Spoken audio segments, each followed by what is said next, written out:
ರಾಹುಲ್ ಗಾಂಧಿ ಅವರು ಅಂಡಮಾನ್ ನಿಕೋಬಾರ್ಗೆ ಹೋಗಿ ಹೇಳ್ತಾರೆ ಹಸಿರನ್ನು ಉಳಿಸಬೇಕು, ಕಾಡನ್ನು ಉಳಿಸಬೇಕು ಅಂತ ಹೇಳ್ತಾರೆ. ಇಲ್ಲಿ ನೋಡ್ರೆ ಕೃಷಿ ಚಟುವಟಿಕೆಯಲ್ಲಿ ಅವಲಂಬಿತ ಆಗಿರ್ತಕ್ಕಂಥ ರೈತರನ್ನ ಅನಾಥ ಮಾಡುವಂತ ಒಂದು ಪರಿಸ್ಥಿತಿಗೆ ಅವ್ರದೇ ಆದಂತ ಪಕ್ಷದ ಸರ್ಕಾರ ದುಡ್ತಾ ಇದೆ ಅಂತ ಅನ್ಸುತ್ತಾ? ಅದೇ ಅವರೆಲ್ಲ ಒಂದೇ ಇದು ಏನ್ ಹೇಳ್ಬೇ ಒಂದೇ ಮತ್ತೆ ಹೇಳ್ಬೇ ಅವರೆಲ್ಲ ಒಂದೇ ಜಾತಿಯವರು.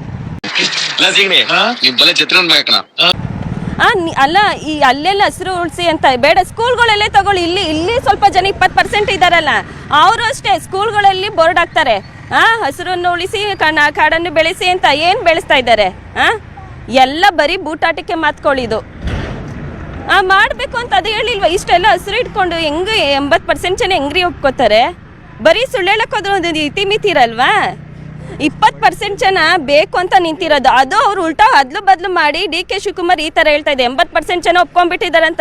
ನೀವೇ ನೋಡ್ತೀರಾ, ಪ್ರತಿಭಟನೆಗೆಲ್ಲ ಬರ್ತೀರಾ, ಅಷ್ಟು ಜನ ಇದ್ದಾರೆ. 20% ಅಲ್ಲಿ ಕುಂತಿರ್ತೀವ? ಎಷ್ಟೋ ಸಾವಿರಾರು ಜನ ಸೇರ್ತೀವಿ, ಇದ್ರಲ್ಲಿ ಗೊತ್ತಾಗಲ್ವಾ? 26 ಹಳ್ಳಿಯ ಜನರು ಕೂಡ ಒಟ್ಟೆ ಆಗಿದ್ದೀರಾ ತಾವು? ಒಟ್ಟಾಗಿದ್ದೀವಿ. ಅದೇ DK ಶಿವಕುಮಾರ್ ನಂತವ್ರು 20% ಜನ ಅವ್ರು ಒಟ್ಟಾಗಿಲ್ಲ, 80% ಜನ ಮಾತ್ರ ಎಲ್ಲ ಒಟ್ಟಾಗಿ ಇದು ಹೋರಾಟಕ್ಕೆ ನಿಂತಿದ್ದೀವಿ. ಏನೇ ಬಂದ್ರೂ ಎದುರಿಸೋಕ್ಕೂ ನಿಂತಿದ್ದೀವಿ. ಅವ್ನು ಎಷ್ಟೇ ಇದು ಮಾಡಿದ್ರು ನಾವು ಅದಕ್ಕಿಂತ ಮೇಲೆ ಅಡ್ಪಟ್ಟು ಹೋಗ್ತೀವಿ, ಎಂಥದಕ್ಕೂ ರೆಡಿ ಇದ್ದೀವಿ. ಸೂಪರ್! ಆಹಾ, ಏನ್ ಡೈಲಾಗ್ ಹೊಡೆದೆ. ಕಾನೂನಿನ ಮೂಲಕವಾಗಿ ವಶಪಡಿಸಿಕೊಳ್ಳುವಂತ ಪ್ರಯತ್ನವೂ ಕೂಡ ಮಾಡ್ತೇವೆ ಅಂತ ಹೇಳ್ತಾರೆ. ಮಾಡ್ತಾ ಇದ್ದಾರೆ, ಅದನ್ನು ಮಾಡ್ತಾ ಇದ್ದಾರೆ. ಎಲ್ಲ ಅದಕ್ಕೂ ಅದೇ ಒಟ್ಟಿನಲ್ಲಿ ಕಾನೂನು ಪ್ರಕಾರನೂ ಹೋಗ್ತಾ ಇದೀವಿ. ನಮ್ಮ ಇದರಿಂದಾನೇ ಸತ್ಯವಾಗಿ ನ್ಯಾಯವಾಗಿ ಇಲ್ಲೂ ಹೋರಾಟ ಮಾಡ್ತಾ ಇದೀವಿ. ಎರಡು ಕಡೆಯಿಂದನೂ ಜಯ ಗೆಲ್ತೀವಿ ಅಂತ ನಾವು ಹೇಳ್ತಾ ಇದೀವಿ. ನೀವು ಈ ಒಂದು ಟೌನ್ಶಿಪ್ ಯೋಜನೆಯನ್ನು ವಿರೋಧ ಮಾಡ್ತಿದ್ದೀರಿ, ತಮಗೆ ಏನು ಸಂಕಷ್ಟ ಆಗ್ತಾ ಇದೆ ಈ ಯೋಜನೆಯಿಂದ? ಸಾಹೇಬ್ರೆ, ನಮ್ಮದು 2000 ಚಿಲ್ಲರೆ ಅಡಿಕೆ ಸಸಿ ಐತೆ, 350 ಮಾವಿನ ಸಸಿ ಐತೆ, ಇನ್ನು 250 ತೆಂಗಿನ ಸಸಿ ಐತೆ. ಈ 10 ವರ್ಷಕ್ಕೆ ನಾವೇ 10 ಲಕ್ಷದಿಂದ 15 ಲಕ್ಷ ವರಮಾನ ತಗೋತಾ ಇದ್ದೀವಿ.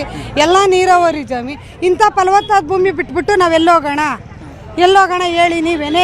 DK ಶಿವಕುಮಾರ್ ಅವರು ಹೇಳ್ತಾರೆ ಇದು ಬಂಜರ್ ಪ್ರದೇಶ. ಭೂಮಿ ನೀವೇ ತೋರಿಸ್ತಾ ಇದ್ದೀರಲ್ವಾ? ನಿನಗಿದೊಂಥರ ತೆವಲು ಅನ್ಸುತ್ತೆ, ಕಂಡೋರ್ ಜೀವನದಲ್ಲಿ ಆಟ ಆಡೋದು, ತಲೆ ಹಾಕೋದು. ನೀವೇನೆ 1.5 ವರ್ಷದಿಂದ 150 ದಿನ 156 ದಿನದಿಂದ ನಾವು ಪ್ರತಿಭಟನೆ ಮಾಡ್ತಾ ಇದೀವಲ್ಲ. 450 ದಿನದಿಂದ ಪ್ರತಿಭಟನೆ ಮಾಡ್ತಾ ಇದೀವಲ್ವಾ? ಅವತ್ತಿಂದನೂ ನೀವು ತೋರಿಸ್ತಾನೆ ಇದ್ದೀರಾ, ನಾವು ನೋಡ್ತಾನೆ ಇದ್ದೀವಿ. ಎಲ್ಲಿ ಬಂದ್ಲು ಭೂಮಿ ಐತೆ ನೀವೇ ತೋರಿಸಿ. ಒಂದೇ 1 ಎಕರೆ ಇದ್ರೆ ನಾವು ಬಿಟ್ಬಿಡ್ತೀವಿ, ಅವರು ಬಿಟ್ಬಿಡ್ತಾರ? ಕೇಳಿ, ಫಸ್ಟ್ ಅವ್ರ ಭೂಮಿಯಲ್ಲಿ ಅಕ್ವೇರೇಷನ್ ಮಾಡ್ಕೊ ಬರ್ಲಿ, ಆಮೇಲೆ ನಮ್ಮ ಭೂಮಿ ಮಾಡ್ಲಿ. ಅವ್ರು ಹೇಳ್ತಾರೆ ಅಭಿವೃದ್ಧಿ ಯೋಜನೆ ಇದು, ಎಕರೆಗೆ 2.5 ಕೋಟಿ ಕೊಡ್ತಾ ಇದೀನಿ ಅಂತ ಅನ್ನೋದು ಹೇಳ್ತಿದ್ದಾರೆ. ಕನಕಪುರ ಸೈಡ್ ಯಾಕೆ ಬೇಡ ಅಂತಂದ್ರು? ಅವ್ರು ಮಾತ್ರ ಗಂಜಿ ಕುಡ್ದು ಭೂಮಿ ಉಳಿಸ್ಕೋಬೇಕು, ನಾವು ಮಾತ್ರ ಅವ್ರ ಭೂಮಿ ಕೊಟ್ಬಿಡ್ಬೇಕಂತ ಅಲ್ಲ ಸರ್. ನಮ್ಮ ಭೂಮಿಗೆ ನಾವೇ ರೈಟ್ ಹೇಳಿ ಇನ್ನು ಅದೇ ತರ ಪರ್ಕ ಎತ್ಕೊಂಡು ಅಲ್ಲಿಗೆ ಹೋಗ್ಬೇಕಾಯ್ತದೆ. ಹೇಳ್ರಿ ಅವ್ರಿಗೆ, ಅದಿದೆ ಮಾಧ್ಯಮದ ಪ್ರಕಾರನೇ. ಈ ಸರ್ಕಾರ ಶೋಲೆ ಪಿಕ್ಚರ್ ಡಕಾಯಿತ್ ಗಬ್ಬರ್ ಸಿಂಗ್ ಸರ್ಕಾರ ಅಂತ. ಅದೇ ಕಾರಣಕ್ಕೂ ಆಗಿರೋ ಭೂಮಿ ಕೊಡೋದಿಲ್ಲ ತಾವು? ನಾವು ಕೊಡೋದಿಲ್ಲ. ನಾವು ಹೇಳ್ತೀವಿ. ಇವತ್ತು ಬಾಲಣ್ಣ ಹೇಳ್ತಾನೆ ಕುತ್ಕೊಂಡು ಕುಮಾರಸ್ವಾಮಿ ಇದ್ದಾಗೆ ಆಗೋಗಿತ್ತು ಅಂತ.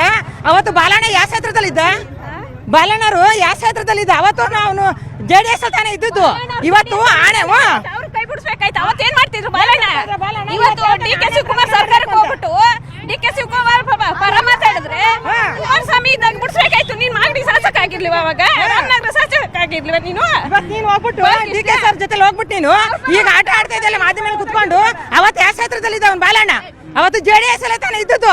ಇವತ್ತು ಬಂದು ನಮ್ಗೆ ರಕ್ಷಣೆ ಕೊಡ್ಲಿ ಅವನು. ನಿಮ್ಗೆಲ್ಲರಿಗೂ ಒಂದು ಅನುಕೂಲ ಆಗತ್ತೆ, ನಿಮ್ಮ ಮಕ್ಕಳಿಗೆ ಅನುಕೂಲ ಆಗತ್ತೆ ಅಂತ ಹೇಳ್ತಾ ಇದಾರೆ ಅವರು. ನಮ್ಗೆ ಯಾವ ಅನುಕೂಲನೂ ಬೇಡ, ನಮ್ಗೆ ಭೂಮಿ ಬಿಟ್ಟನೆ ನಮ್ಗೆ ಅನುಕೂಲ. ಇವಾಗ ನಮ್ ರೈತರುಗಳು ನಾವು ಎಲ್ಗೂ ಹೋಗೋಣ? ಇವಾಗ ನಮ್ಗೆ ಆಗ್ಲೇ 60 ವರ್ಷ ವಯಸ್ಸು. ನಮ್ಗೆ ಯಾರು ಕೆಲಸ ಕೊಡ್ತಾರೆ? ನಮ್ಮ ಮಕ್ಳುಗಳು ಇವತ್ತು ಭೂಮಿ ಏನಿದ್ರು ಒಂಚೂರು ಅನ್ನ ಹಾಕ್ತಾರೆ, ಅದು ಕೊಟ್ಬಿಟ್ಮೇಲೆ ಮಾರ್ಕೊಂಡು ತಿನ್ಕೊಂಡ್ರೆ ಅಂತ ನಮ್ಮನ್ನ ಬೇಪಾರಿ ಮಾಡ್ತಾರೆ. ಇವತ್ತು ನಮ್ ಭೂಮಿ ಬಿಡಬೇಕು ಸಾವಿರ. ಅವರು ಅಷ್ಟು ಅಭಿವೃದ್ಧಿ ಮಾಡ್ಬೇಕು ಅನ್ನೋದಿದ್ರೆ ಎಲ್ಲ ಝೋನ್ ಮಾಡ್ಲಿ, ನಾವೇ ಅಭಿವೃದ್ಧಿ ಆಯ್ತೀವಿ.